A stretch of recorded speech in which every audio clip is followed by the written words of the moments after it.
इसके बाद आता है स्थान, पांचवा स्कंद स्थान है। और इसके बाद आता छठा स्कंद क्या है? ये पुष्टि लीला है। प्रेमियों, और उसके बाद में देखो वृत्तासुर की पुष्टि हो गई है। वृत्तासुर क्या है? भगवान ने उसको अपने शरण में ले लिया, कल्याण कर दिया। ये भगवान की कितना प्रेम के ऊपर करुणा बरस रहा है, सो तो देखो। और प्रेमियों, सातवां स्कंद पोषण के बाद ऊती आया, माने वासना। और जब वासना आया तो उसके नाश के 4 उपाय आए। क्या क्या? सभी अवस्था में भगवान की शरणागति, सत्यव्रत। लेकिन इसके बाद भी सुखदेव जी ने देखा कि राजा परीक्षित के अंदर कुछ वासना अभी भी है। उस वासना का नाश कैसे होगा? क्यों कि महाराज में वही व्यक्ति जा सकता है जिसमें वासना नाम की चीज ना हो। वासना होगी तो महाराज का आनंद नहीं आएगा। इसलिए भगवान ने, सुखदेव जी महाराज ने पहले राम कथा सुनाई। क्यों कि 9वां स्कंद ईशानु कथा है। अणु अणु में ईश समाया है, अणु अणु में ईश है, परमात्मा है। इसलिए प्रेमियों, 9वां स्कंद में सूर्यवंश और चंद्रवंश की कथा। भगवान श्री कृष्ण और गोपियों का मिलन कोई साधारण मिलन नहीं है। अगर इसको आप समझो तो इस रूप में समझो। कैसे? ध्यान दीजिए। बेचारी लड़की ससुराल जाने को तैयार है, लेकिन उसका पिता किसान था, वो खेत पर चला गया। बहुत देर तक बेटी ने इंतजार किया पिता का, लेकिन पिता नहीं आया। तो बेचारी अंत में उदास होकर के बस स्टैंड पर बस पकड़ने चली गई, नहीं तो बस छूट जाएगी। पिता भी दौड़ लगाया, बस का समय हो गया, बेटी मेरी जा रही है। और वह जैसे ही बस स्टैंड पे पहुंचा, बेटी दौड़ के आई और पिता और बेटी का मिलन हुआ। एक दूसरे को सीने से लगा करके दोनों वात्सल्य में डूब जाते हैं। लेकिन तीसरा व्यक्ति देखने वाला कामी है, वो क्या कहता है? छी छी राम राम, जवान औरत को इसने छाती से चौराहे पर लगा रखा है। प्यार एकांत में किया जाता है, ये बीच चौराहे पर पशु है, ऐसा कहा। क्यों? तो उसको ये पता नहीं है कि ये दोनों जो मिलन है ये स्त्री पुरुष का नहीं है, ये बेटी और पिता का है, पुत्री और पिता का मिलन। उसको पता नहीं। मैं आपसे पूछता हूं कि बेटी और पिता का, बाप का मिलन कितना शुद्ध होता है? कितना शुद्ध होता है? वहां वात्सल्य उमड़ता है। लेकिन जिसके आंख में दोष है ना, वो वहां भी काम देखता है।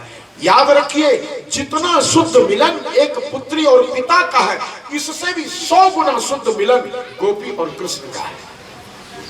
इससे भी 100 गुना अधिक शुद्ध मिलन गोपी और कृष्ण का है। लेकिन जिसके आंखों में वासना है, वो भगवान को भी कलंकित करता है। वो कहता है, एक व्यक्ति ने हमसे तो ये पूछ दिया कि भगवान 16,108 विवाह किए, क्या मैं 10-20 विवाह नहीं कर सकता? हमने उससे कहा, श्रीमान जी आपको धन्यवाद है, आप 10-20 की बात करते हो। मैं कहता हूं भगवान ने 16,000 किया, तुम 32,000 शादी करो शादी। लेकिन एक बात का ध्यान रखना। क्या? बोले परमात्मा केवल 6 दिन के थे, पूतना विष पिलाने आई, परमात्मा ने विष को पचा लिया, तुम भी जहर पचा के बताओ। वो तो 6 दिन के थे, तुम तो 20-25 साल के हो, तुम तो जवान हो, तुम्हारे अंदर शक्ति है। वो तो भगवान बालक रूप में थे, लेकिन उन्होंने पहले जहर पिया है। जो पहले जहर पी लेगा, जहर को पचा लेगा, वह 16,000 क्या 32,000 शादी करे ना। तुम जरा जहर पी करके अपने को बचा करके तो बताओ। तो नहीं, तो जहां पर तुम अपने आप को नहीं कर सकते हो, तो फिर शादी भी कैसे कर सकते हो? याद रखो, वो ब्रह्म है, कर्तुम में कर्तुम मंडता, कर्तुम समर्थ प्रभु। परमात्मा जो भी करे समर्थ है, हम समर्थ नहीं है। एक बादशाह अपनी बेटी को देखा, बेटी जवान हो गई थी।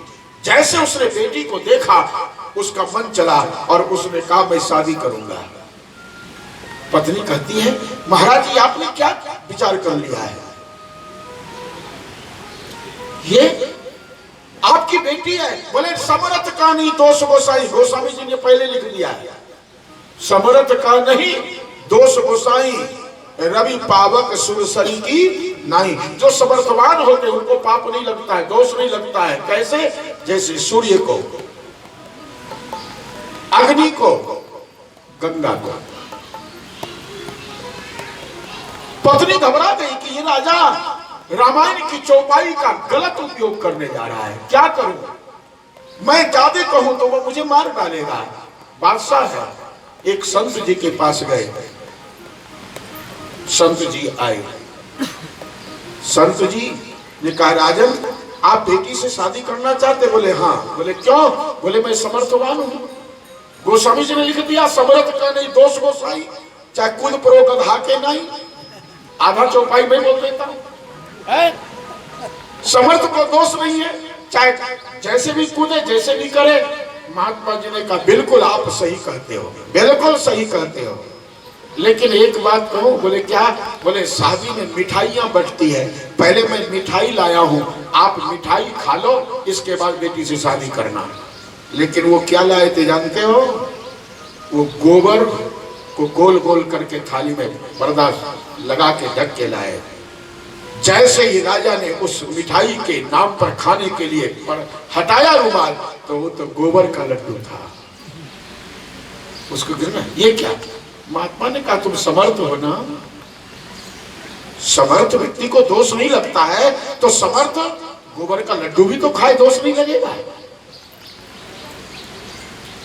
तुम सूर्य की उपमा देते हो, सूर्य गंदगी के भी जल को भी खींच लेता है, खींचता ही नहीं खींचता? बोलिए हैं? और गंगा के भी जल को भी खींचता है। सूर्य को कोई दोष लगता है? सूर्य का प्रकाश केवल पवित्र स्थान पे नहीं जाता है, अपवित्र स्थान पे भी जाता है। कीचड़ में, नाली में कितना गंदगी है, लेकिन वहां भी सूर्य उसके जल को खींच लेता है, उसको दोष नहीं लगता। क्यों? कि जल को अपने आप में स्वच्छ बना लेता है। अग्नि में तुम कूड़ा कचरा डालो, हवन डालो, सबको जला के अग्नि अपने में बना लेती है, इसलिए अग्नि को दोष नहीं है। गंगा में कितना भी तुम्हारे को लोटा में कोई कीचड़ ला करके दे, कभी पान करोगे?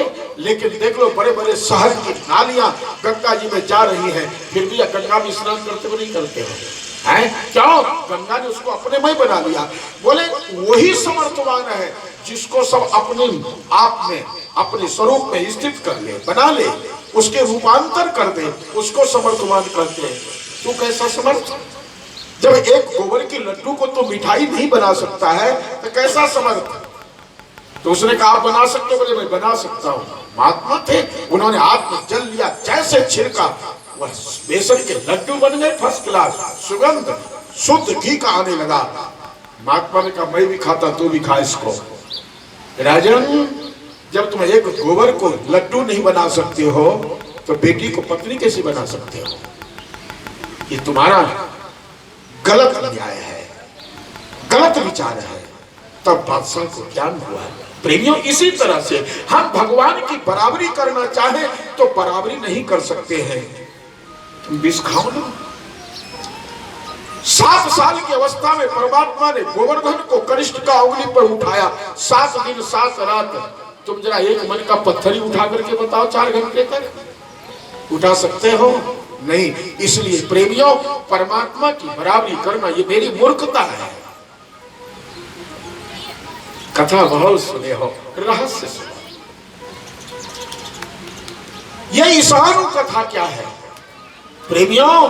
वासना जो सूक्ष्म रह गया उसका भी नाश, क्योंकि 10वां स्कंद निरोध है, हमको निरोध में जाना है, सब प्रकार से निरोध हो जाएगा प्रेमियों। इसलिए यहाँ सूर्यवंश की कथा है।